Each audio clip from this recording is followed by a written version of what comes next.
The Tower of Babel, the story of how one original language, shattered into many, was one of humanity's early attempts to explain languages. Thousands of years later, linguists investigated exactly how languages evolved. When they put the pieces together, though, did it look anything like the Babel story? Or was this just a tall tale? So the story goes, the whole earth once spoke the same language. One day they traveled to the land of Shinar, where they worked together to build a city with a migdal, a tower to reach to the skies. Their supreme deity wasn't having it though, and scrambled their language so they could no longer understand each other. This story stuck.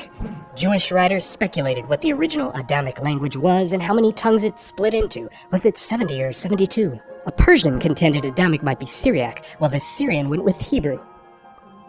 Europeans claimed everything from Swedish to Irish, which apparently just picked out the best bits of those 72 original flavors. Still, Hebrew remained the prime candidate. After all, it's the language of the story, right? Details changed, but the interpretation held. One original tongue, at a single place in time, broke into a bunch of distinct languages, in order to keep people from coordinating and understanding each other. Then came the 17 and 1800s. Explorers and trade routes shrank the world.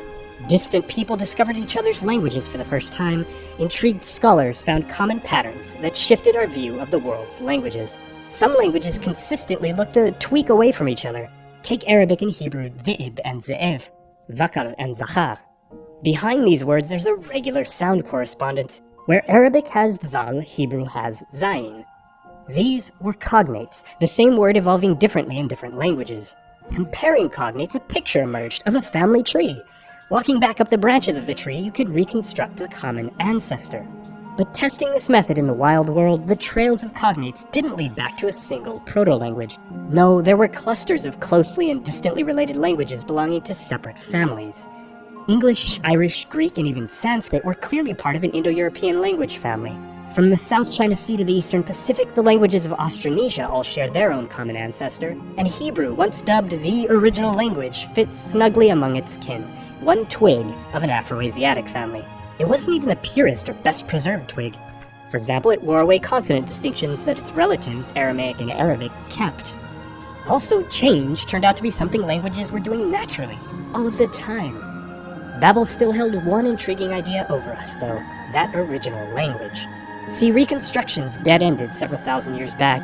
Beyond that, historical linguists started to feel like they simply had nothing to say. Nothing to say, eh? Well, tie your own hands, but you can't hold back a maverick. So you established families and reconstructed parent languages. Well, why not do the same thing again? Compare proto-languages for cognates and build families on top of families. Families are coming together. It's a super family. Enter the late Joseph Greenberg. Classify languages first, he said, then compare and reconstruct. Classify first? Yes, it's called mass comparison. Take a huge number of languages and look for patterns in them. Patterns in vocabulary, but also in their typology, the comparative structure of the world's languages. You know, stuff like, how many vowels does it have? What's its basic word order? He cast his net wide and caught some huge and controversial superfamilies. Indo-European, Turkic, Mongolian, Japanese, and more belong to Eurasiatic. And this one drew tons of flack, but the complicated languages of the Americas are one happy Amerind family. Then, in the 90s, Merritt Rulin ran all the way. He compared vocabulary from across the globe and reconstructed 27 proto-words. Here it was, our first look at the parent of all living tongues, Proto-World. Or Proto-Human or Proto-Sapiens if that's your style. Proto-World had words like tik, ku, ma, aqua, kuna. A decade later, he went after the typology of Proto-World. Apparently, our ancestors spoke their sentences with a subject, then an object, then a verb. They put adjectives before nouns, and instead of prepositions, they used postpositions. Were we finally staring into the face or the tongue of that long-lost original language?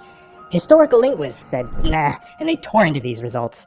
These short words could easily be chance lookalikes. You can't account for borrowings. The meanings of your cognates are all over the place. Your flimsy method lets you base reconstructions on irrelevant evidence.